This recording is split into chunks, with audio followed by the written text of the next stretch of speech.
Welcome back to Lore Folk, a podcast where we riff on all things paranormal. I'm your host, Aidan Kidd, and I'm joined today by my co-host and confidant, Maddie Barr! Whoa, Aidan, that's the original intro. What's got you doing that, my good pal and co-host? Well, why, you noticed? Oh my god! Only the most diehard of fans of the series would know this. Well, you see, folks, today is our, whatever the fuck you wrote down, what is that? Oh, allow me to introduce you. Let me welcome you into the Lore Folk 50th episode Spooktacular Special Halloween Hoedown and Broadcast Wake Grand Finale! Woo! Did you just say finale? I said grand finale, Aidan. We're going out with a bang, baby. This is a celebration of life type of dealio. No tears will be shed. We'll be taken out behind the shed at the end of the fucking recording. That's what's gonna happen. If you cry, I'll punch you. Okay. That's a Halloween threat. It's all tricks. But it's no trick that we're ending the podcast and that this is actually the last episode. This is the final episode of Lorefolk. We'll explain it later, but for now, we're gonna have a fucking hoedown spooktacular party. It's a big important day. It's Halloween. It's the Halloween episode. Aidan, Halloween, what a holiday. No? What a great holiday that we fixed last year. We're not going to get into that. Everyone here is familiar. Everyone remembers. Just like we remember all of our hilarious bits. Here's a few snippets of the best lore folk bits that we ever did. There'll be no soup for you, Mr. Simpson. But Mr. Burns, also we're in hell. Remember that time where I did like an entire episode of The Simpsons, but the characters were the cast of Seinfeld and also were in hell? That was a great classic bit that you all remember and you just heard a snippet of. Go back and find it. It's in there. Oh, here comes another one. You telling me a sperm fried this whale? Holy shit, is that Mater from Cars? That was from our classic episode, Sperm Whales McSpermington, with Mater from Cars. Everyone's favorite episode of Lorefolk. I really like that one. I almost thought we should submit that to like some film festivals. They don't take audio files, but like that one was so good that they probably would have taken it. I was gonna play it over top of like an Apple computer screensaver, you know, the fancy one with all the lines. The default hill. Yeah. So people just had to watch that the whole time. I bet they would, those movie snobs. They'd think it means something. Aidan, play us another hit clip from this awesome show. Here we go. This is from the episode Snoozington McBeef Boy. You know, hold on, sorry. This is a bit, but that sounds exactly like some fucking thing that we would do. Right. It was too real. Snoozington McBeef Boy, that's an actual episode. I can't even make a joke about it because it's probably real. It genuinely rings a bell, so. Yeah. Moving on swiftly.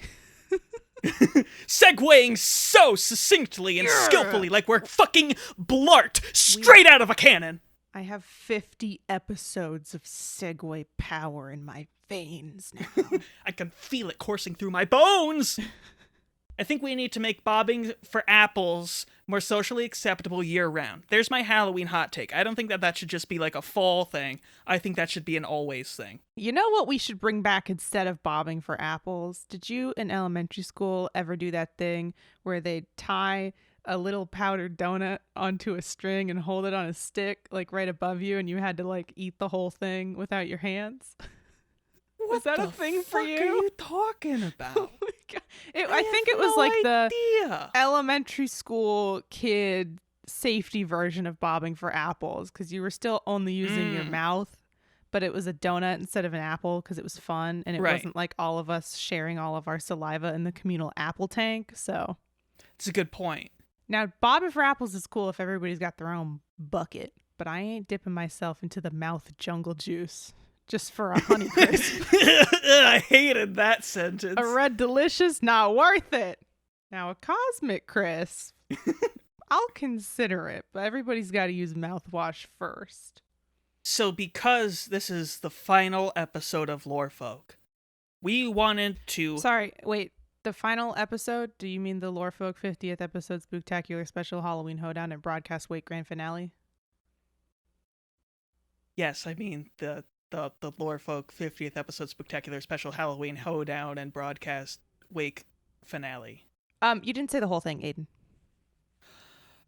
It's really important for the brand, for a final like sending off moment for the show that you do this right, you know, like for the people. The Lorefolk 50th episode Spooktacular special Halloween Hoedown and broadcast wake grand finale. Do it with gumption. Sing out, Louise. God damn it. The Lorefolk 50th episode Spooktacular special Halloween Hoedown and broadcast wake grand finale. Are you happy? Now do it like you're leading with your nose.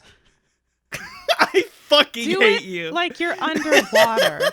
And then envision yourself talking to yourself as a child and tell him. Tell him, Aidan. You're just going to let him die?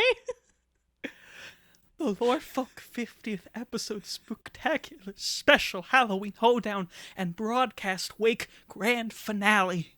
Ah, jeez, mister, that sounds great. Who are you again? We've got the same haircut. You cured my croup! I got the fucking Victorian era disease! Aidan is a Victorian lad. He was born in the 1800s, and then he was in stasis as a teenager, and he popped back out in the mid-2000s. Yeah, I was born during the Great Potato Famine, and here I am. Yeah. The Booyah. British couldn't kill me, those rotten fucks. I'll get them one day. There's two cryptids that we'd be remiss to not include them in the pantheon of creatures that we have talked about over the course of these past 50 episodes. And so the first of which is the Jersey Devil. Ooh, the Jersey Devil. We're going down the Jersey, and we're taking a right turn directly into the Pine Barrens of southern Jersey, the forest in which the Jersey Devil is said to dwell. So for those who are unfamiliar, the Jersey Devil is exactly what he sounds like. He's a horrible goat homunculus thing. He's got cloven hooves, he's got little T-Rex arms, and he's got big bat wings and a goat head. And he's very scary, and he's always prowling around. That's kind of his thing. But what makes him interesting is his origins. Now, there's two origins, and we're going to talk about both. Well, there's probably more, but there's two big ones that I'm going to talk about. The first of which is that there was this lady named Mother Leeds, and she had a fucking bunch of kids. She had 12 kids. And then one day, she was pregnant again, and she was like, this fucking kid! And that was her 13th kid. And she cursed him. She cursed his name and said, this fucker's gonna be awful. I'm telling you now. And guess what, Maddie? Was he? He was fucking the worst. That's the Jersey Devil, baby. The baby popped right out of that. I can't. Not on the final episode. No, fuck it. I'm committing. Popped right out of that pussy. That baby came sliding right out the fucking slide. And it was a demon boy. Was he like a nasty little guy and they made like a disgusting reborn of him? Like when you see Wicked and they have the fucking green reborn baby and they flop it around on the stage? I mean, kinda. He was a mostly normal baby, like immediately, and then pretty quickly he became very monstrous and very scary. And some versions of the story say that he went on a little rampage and then flew away. Other ones say that he ate all of the kids in the house, all 12 of them, and the old lady. And in some versions, the old lady's a witch. But that's not important. The important but all part the other is... kids are normal? Yeah, they're all normal. I don't know. Okay. I don't fucking know. This shit's so old and inconsistent. It's a recessive gene. The one that I like to believe is that Mother Leeds gave birth to this horrible demon boy. It went on to consume everybody in the house, and then it flew off into the woods as a funny little dragon man. What are your thoughts? If you had a child that was like clearly Satan spawn, what are you doing? What are you going to do about that? I mean, I feel like we could really rock some shit up at the Montessori school, but like, you know, I don't want to mess with those people. I don't know. Being eaten on accident, you could, any scenario in which you try to raise this kid, it's not going to work out. Just let him fuck off into the woods. Maybe abandon him in the woods and leave him like snacks every now and then. You can't just leave the boy at Capri Sun and expect him to be fine. I was going to give him a whole Lunchable. I have a perfect plan. Okay, tell the me. second that I'm sitting next to my 17th century wife, and I'm Right. holding our clearly demon goat baby. You know what I'm saying to her? We gotta have more kids. Oh, no. To feed More it? sons for the slaughter wheel. We Oh my need God. food for the new mega baby. This thing's gonna make us rich or the most powerful beings on the planet, okay? Like, we gotta foster it. We gotta care for it. We'll chain it to the basement or whatever we gotta do. Make sure it never learns to read is probably a big, important part, because then it'll gain higher consciousness, and then it'll realize that it doesn't need us It's gonna anymore. start reading think pieces in the New York Times. Oh, Ugh. no, and we can't have that. And so we'll foster it, and we gotta just get these kids. And if she doesn't want to have kids, we could just take other people's kids. Like, there's no amount of children in the world that we can't feed to this horrible demon baby. This is my demon son. He eats normies for fuel. Isn't that quirky? He's quirky and he's cute. So you're just gonna live out. Yeah, I'm going in my villain arc. Like, I am totally taking over. I could easily take over 17th century fucking New Jersey with a demon boy. I got that shit in the bag. That's God giving me a gift. He's saying, here, go wreak havoc on New Jersey. Here's a demon son. What are you gonna have him do for you? Freaking just money and power. What do you mean? Oh, okay. I don't know if you got specific agendas. Oh, reach the highest throne that New Jersey can offer. Cool. Cool plan, bro. Just deafening I got silence. nothing. I'm baffled by the child murder. All right. Okay, also, here's the thing. There's Uh-huh. actually two stories here, like Oh, I said. The Jersey Devil used to be called the Leeds Devil, which is also why Mother Leeds is called Mother Leeds. Ooh, I buried that lead when I was telling that part of the story. Oh! Somebody fucking kill me. What a Anyway, jest. what a jest, what a jape. So, once upon a time, there was this fucking guy living in the Quakerville in the 17th century or whatever, and he's chilling, and he's writing almanacs. He's doing astrology stuff, okay? He's got the crystals, he's got the projections. It's crazy. He is the original. He is the vibe. He has these star charts that look a little satanic. They're looking a little pagan. They're looking a little devilly. And so the Sus. Quakers are like, fuck this guy. He's Satan, I bet. And so they all hate him. He's just known for being a piece of shit, and nobody likes him, even though he didn't fucking do like anything wrong as far as I know. He dies. He's dead. Okay, his Aw. son takes over the family business. He keeps doing Wait, the I'm sorry. almanac stuff. Why did we need this man's entire backstory? Couldn't you just start with a kid with a dead dad? It was important to establish that his family is not well liked, and You that coulda his just book said, is also not well liked. This is important. Here's a kid. His dad's dead. He was a bad author. That's all we Shut up! needed. I'm invested. Let me in get this to the man. juicy I stuff. thought he was gonna be the Jersey Devil, and he died. No, Now I have to it's a deal with his plot twist, kid? right? Oh my god. That's like the first act. That's the first 15 minutes of this movie. Freaking, the son takes over. He's running the almanac business. There's no competition. They're only successful because nobody else is fucking doing this. Until one day, guess who it is? Santa, It's not Santa. the plague, God. It's the 17th century, not fucking 0 BC. Monty Python. wait. Let me think. Let me think of Benjamin. old people. Franklin? Yes! Wait, really? Yes! Benjamin Franklin. shit. He busts through the door and he's like, hey, motherfucker. If there's one thing people know about me, it's that I like to write almanacs. And so I'm corning off this market from your shit book that your dad wrote. And that's what he fucking did. So Benjamin Franklin, he's dominating the business, okay? And he takes his almanac, and as a joke at the expense of this guy, he uses astrology to predict when this motherfucker's gonna die. He's like, this dude's kid? gonna be dead by October. He's not a kid, he's a God. grown man, but he is the son of the first guy, yes. Okay. And everyone thinks it's hilarious, except, of course, the guy who, is being told he's going to die in a few months. Right? Not quirky. And so he publishes a very public, Benjamin Franklin's mean to me. And everyone laughs at him because he's crying like a baby. He's the soy jack with the mask on, and he's crying underneath, the whole bit. Right. And so Benjamin Franklin makes a joke about how, clearly this dude is possessed. He's fucking losing his mind. He must be a ghost or something, because I know this dude, and he'd be totally chill about this normally. He'd think it's hilarious. So this is clearly some sort of demon. Wait, he was like... And Benjamin Franklin is just having a fucking lark. He's just going to town on this one random dude. It's a joke. If you weren't possessed, you would think it's funny. It's so funny. I don't know why you don't think it's funny. It's probably because a ghost or something. Idiot.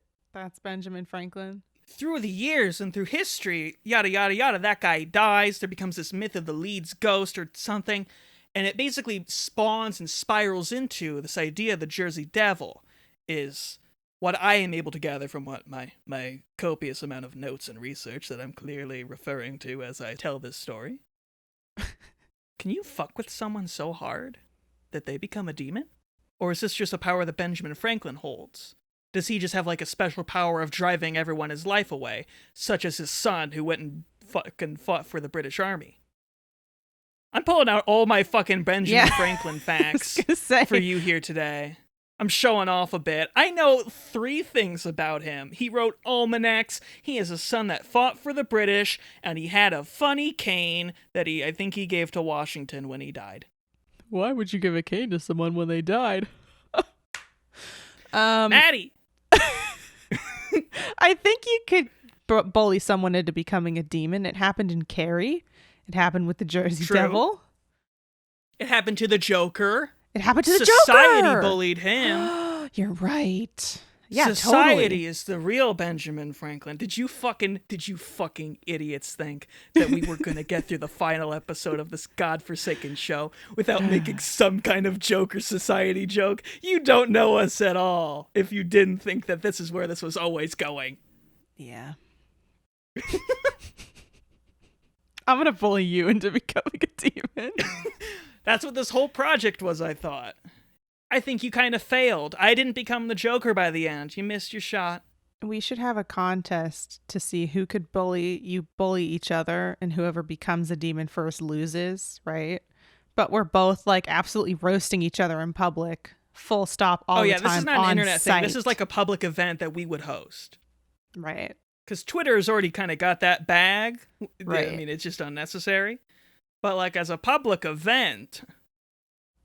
Can I just say, between bits here, it's really spooky and rainy, and I keep hearing the wind howling, quite literally howling at my windows. Yeah, we're recording this on a dark and stormy night, perfect for a finale. Unless, of course, it creates audio issues, in which case it was not perfect for the finale. No, it's just making a fun recording atmosphere for me. This is a fun experience only for me and Aidan, and if you're listening, you don't get it.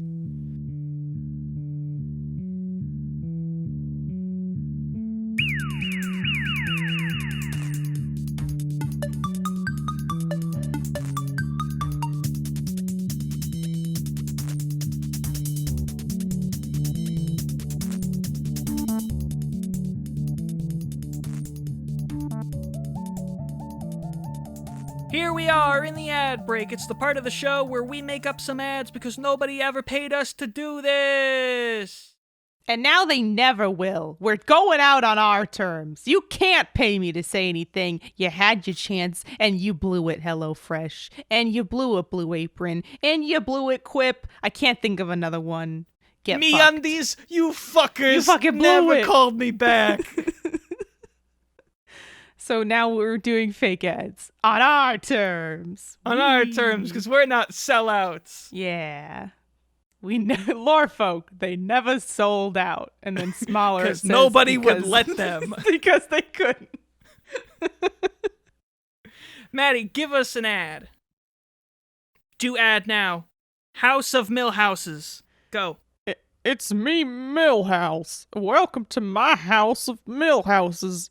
It's like a fun club where me and other people named Millhouse gather in merriment and talk about having a weird fucking name. And all we do all day is manufacture mugs, keychains, and other Millhouse paraphernalia so that we can finally go into the gift store, and then we go and we gift bomb, we Millhouse bomb in your local gas station. Oh, what's that? All of the mugs say Millhouse now. All the keychains, that's alright, it says Millhouse. No other names exist. It's just Millhouse all the time, every day. It's a perfectly fine name. And I don't know why I was bullied for it in middle school. Anyway, come down to the house of Millhouse and hang out with some other like-minded fellows and make merch. 'Cause fuck you. I can't believe you got through that entire thing without making the Simpsons joke. Aidan, the only piece of Simpsons media I've ever genuinely It's Millhouse! I've only seen the movie, and I listen to Do the Bartman every day, but that's it. That's all I know. Is Millhouse a character on The Simpsons? Yes, he's Bart's friend! Is that the Lisa kid? He's like lame. This is why we're ending the podcast, folks. Doesn't he like Lisa? Yes, he does like Lisa. I thought you meant that Millhouse was Lisa. No, I know who Lisa is. She's the baby. Hi, Bart. Like, he's Millhouse. I don't know. I'm not a part of the culture. It's bled into everything. Give us a fucking ad, please. All right, here's my final ad. Are you a benevolent entity tired of using violence to spread fear? A beast in the night trying to create an overbearing sense of hopelessness, but it's just not hitting like it used to? Then what you need is a creepy children's choir. Hi, I'm CC Choir Jr., founder of Creepy Children's Choir LLC. I founded this company after a long career of terrorizing people in their dreams left me feeling creatively stifled and emotionally drained. Sometimes you need a little help traumatizing. That's where we come in. With the implementation of a creepy children's choir, you can invoke the corruption of innocence, imply countless unseen casualties, and get a sick musical performance all at the same time. Our choirs are composed only the most ghoulish of junior vocalists, all of whom were signed after failing to book the role of Winthrop in the Broadway revival of The Music Man. Their parents spent their life savings moving to New York and paying for private singing lessons, so they have no financial alternatives but to work for us. Hey! Creepy children's choirs are available now for $19.99 an hour. Pay an extra $100 and receive an original composition with lyrics taken straight from a Victorian child's epitaph. Call today!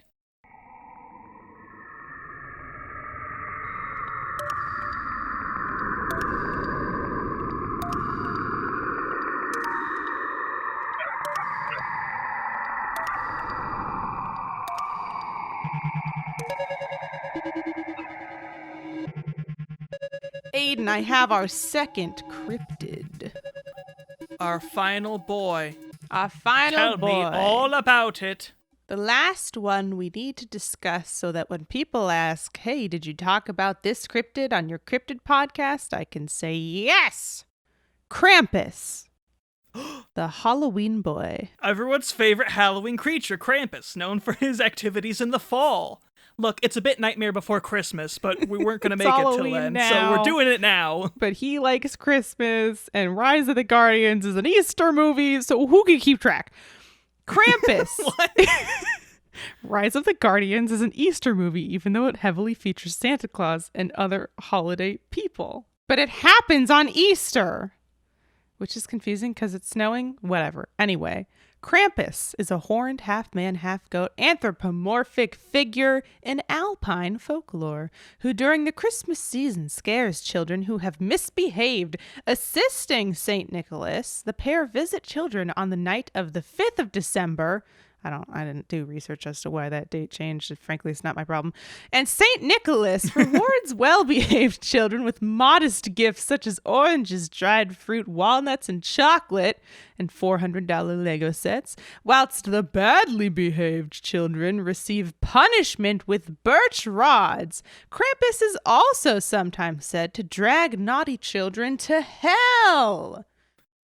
Yay! He's evil Santa, but he's also a freaky goat man, demon devil looking motherfucker. And I think this is fascinating. Every European country has their own sort of Krampus, right? Like there's a French Krampus and there's a German Krampus. I think, yeah. And that's all of them. That's all of the Krampus-I. Those are the only ones I remember. Krampi? They all had fun names, but I didn't want to butcher them in 20 different languages. So we only get Krampus, but just believe me, everybody's got a Krampus and they've all got rad names. America doesn't have Krampus. We let Santa do both. Why is that, Aidan? What? Santa drags those kids to hell himself. And that's American individualism for you. He didn't need a partner. He lifted himself by his bootstraps, and he took those kids to hell. What happened to the America Krampus? Where'd he go? 'Cause Santa's doing the coal and the candy. He's got a monopoly on the market. So fucking Santa Claus is walking around with all these brand deals with Coca-Cola. Meanwhile, our dear Krampus is out on the streets. No one even knows his name. People just know him from a fucking, probably that horror movie and maybe a creepypasta or two. Oh, damn. We need to get Krampus back out there. And we need to rebrand. Well, wait a minute. Wait, Maddie, I got it. I know what we need to do. What? Krampus is down on his luck. He's without a holiday. Uh-huh. Halloween doesn't have a boy yet. And it's Halloween. Perhaps we bestow this holiday onto Krampus and he takes claim. Halloween has someone. It's the Great Pumpkin. But Halloween 1.5. That's right. I brought it back. There we go. Does not have a mascot yet. Krampus, a new official mascot. We got it. He has a home now. Eat the rich, predict the future, skin people, Krampus. Yes. I'm loving this. Does he give out candy or carve pumpkins or anything? Or is he just doing the same old shtick? No, he takes your candy. Ooh, okay. He steals that shit. He needs food. Just look, listen. Just because he now has a holiday that's his doesn't mean he's hit the big league in the way that Santa has, okay? The man needs to eat. So if he walks up to you and says, give me all your fucking Tootsie Rolls, you give him the goddamn Tootsie Rolls. He'll drag you to hell otherwise. Oh, so put out your milk and candy for Krampus. Yeah. On Halloween. Put out your razor blades and Tootsie Rolls for Krampus. This shit's got weed in it. For Krampus. Throw it to Krampus. Take my THC gummies, Krampus. Aidan, I've got another thing for us here. Another thing? Another thing for us to talk about in the Lorefolk 50th episode Spooktacular Special Halloween Hoedown and Broadcast Wake Grand Finale. Go ahead and say that thing. Seeing as it is the Lorefolk 50th episode Spooktacular Special Halloween Hoedown Broadcast and Wake Grand Finale, I thought we could just rapid fire do some of the questions that we got, because we did just start answering listener questions. And then we realized that where we answered a viewer question, and then we were like, fuck this shit. We're done. I can't leave the people hanging. So I'm just going to hit you with them, and I need gut feelings. I need quick responses, right. Okay? You're rapid on Family Feud, and I'm bald. So let's get into it. First question. Random staircases sit deep in the forests of national parks and all over America. Where do they go, and why are they there? Puppy skin dimension. Okay. And why are they there? You said rapid fire. That's 2 questions. That's the answer. That's the truth. Okay, the stairs are leading to the puppy skin dimension. Where do they go? Puppy skin dimension. Puppy skin why dimension. Are they there? To go to the puppy skin dimension. To go there. Okay, great. Perfect. Don't go on those staircases, kids. Who would win in a fight, Mothman or a robot? Mothman can predict the future and can predict all of his attacks. It'll be like that scene in the Sherlock Holmes with Robert Downey Jr. Not even a robotic Mothman could win that fight? No. Okay. If dogs can see human ghosts, who can see dog ghosts? Bugs. I want so much elaboration. No, you said it's rapid fire. We gotta keep going. Keep hitting me with another one. Do you like supernatural? Yes or no only? No! And finally, do you have a favorite cryptid? Loch Ness Monster was like the first cryptid I ever really cared about. I used to run the VHS copy of Scooby-Doo meets the Loch Ness Monster so many goddamn times as a kid. I knew all of the musical sequences by heart. I ran that shit to the fucking ground. So I'm going to say Loch Ness Monster. Wait, that was too much elaboration. God damn it, I failed! I fucked up the segment. Sorry. I'm sorry. Guys, I'm sorry I fucked up the last segment on the show. My favorite cryptid is the Fresno Nightwalker. Nobody asked you! They're just little guys. Anyway, there you go. Audience questions fulfilled. Obligations complete. We will not be stuck here as ghosts. Thank you, genuinely, for sending us questions. Yes, the fact that anyone ever listened to this nonsense has always meant a great deal to us, let alone the fact that there are people who paid money for us to continue doing this nonsense. Shout out to the real homies on Patreon. Shout out to the Patreon supporters, absolute units, the lot of you. But that brings us to the end, this last little bit where we say goodbye. Bye. Goodbye. And why? Why and goodbye? Good why? Good why, this sir? This is a great show. This is such a good show. It's so good. How could we leave this? Yeah, we're not doing the show anymore. It's not as creatively fulfilling as it once was. It's getting harder to think of material. And we would rather, mercifully shoot it in the head like you would your friend in a zombie apocalypse than carry it around on a chain and a stick and let it die slowly. So we're cutting it off here. A nice, beautiful round 50. And on Halloween, it was just like the perfect poetic, like, this is when it needs to go. It's beautiful. But we had a great time doing it, didn't we? It was a jam. Also, hold on. I would like to be absolutely clear for people who are emotionally devastated. They're trying to listen to this through their gross sobbing. Hey, I said no tears at the beginning. This is the Lorefolk podcast ending. But, it's not necessarily the end of Lorefolk in general. We got that YouTube channel. Sometimes we do videos there.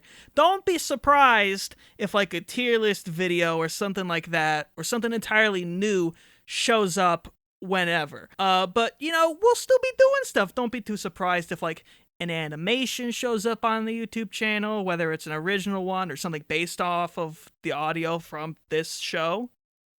There's a lot of stuff that could happen. It's kind of up in the air right now. Yeah, but just the podcast. Can't do it consistently. Not going to half-ass it for you, so. It's not like a total goodbye. Yeah, and we're not dying. You're not getting rid of us that fucking easy. We're hard to kill. The British tried to kill me during the Great Potato Famine, and that shit didn't take. You think you could get rid of me now? Absolutely not. No dice. Nah. And the episodes will still be up, and you can still tell your friends to listen. Sometimes shows are only 50 episodes on purpose. You could just pretend it's one of those. Hey, this 50 great episodes. It's so bingeable now, guys. There's a clear ending. Do you know how hard it is to get people to listen or watch stuff that's ongoing? Now you can say, hey, you can listen to all of it. You can calculate exactly how many human minutes it will take to listen to Lorefolk. I have no idea, but someone should do that. That's a good idea. Aidan, write that down. I'm not going to do that. Lorefolk binge. Lorefolk speedrun 100%. Listen to the whole thing in a night. I don't think you could do that. And so now that this is over, you can still support us on all our various different projects. I have a webcomic called Wizard Council. It's about sad little wizards, and they're going to group therapy. Yeah. And Maddie is now successfully a DJ. She's got a great DJ career going on. I'm not working on anything, so just send me your vibes. And then when I do something creative, you can send them that away. But go look at Aidan's webcomic. And Can I just say, we have this podcast, and yes, you should keep listening to it and all the episodes indefinitely forever. Listen to It's Not Easy Being Greenlit. Oh, yeah, we always forget to talk about it. That show, I had so many beautiful moments of absolute and unhinged genius, and I feel like it's going underappreciated. And the Muppets are hot right now, so tell your friends that one's YouTube only. Listen to It's Not Easy Being Greenlit. And that's definitely a project that I would come back to. So, tell your friends. Text people. Hey, you like the Muppets, right? Well, you're a Muppet fan? Have you engaged with this small niche piece of Muppets content? I don't think so, fake fan. All right. That's the end of the show. But before we go, I wanted to give some parting words of wisdom because you're now going to have to traverse this scary, scary world without us to guide you through it. And so please, take heed of this advice and these nuggets of wisdom. Remember, the puppy skin dimension is there for your benefit. Wash behind your ears. There's trolls back there. And if you're interested, there's a third late night Jimmy, but you can only watch his show on CBS through a reflection in the wee hours of the night, 11:30 Eastern, 10:30 Central. Thank you for listening to the Lorefolk 50th episode Spooktacular Special Halloween Hoedown and Broadcast Week Grand Finale, but also listening to every episode of Lorefolk and any live streams we did, and any extra shows, and any dumb tweets we wrote. If you ever engaged with the show at all, thank you. It's really actually super neat in a fun, gross, genuine way that we made a piece of art that other people actually enjoyed even a little bit. So now we get to carry that around forever. Very special. Thank you very much. Aidan, say something nice. God, the earnestness. It's killing me. You can do it, buddy. You can do it. I believe in you. I feel them coursing through my veins, my cold dead heart. Everybody look away. Look away from your phone while he says something nice. Nobody look at me! Yeah. Nobody look at me! I appreciate the support. That's it, buddy. Just let it out. It's okay, Aidan. People liked what you made. I've been Aidan Kidd. I've been Maddie Barr. And this was Lorefolk.